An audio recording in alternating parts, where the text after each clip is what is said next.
This alert has been issued by civil authorities. We have some updates on the 5 East case. We have discovered their names now, and we will say them to you. The jester-looking one is called Shadow Milk. The one that looks like a Guanyin is known as Mystic Flower. The one with a desire of destruction is known as Burning Spice.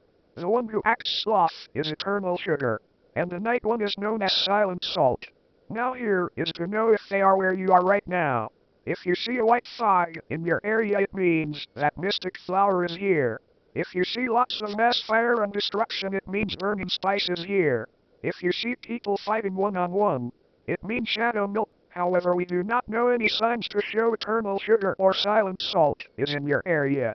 Also, we have confirmed that one of them is in Ohio, one in Pennsylvania, one in Wisconsin, one in Montana, and one in South Carolina. If you live in any of those areas, do the same steps from the first piece. Thank you for your collaboration. Have a good, safe night.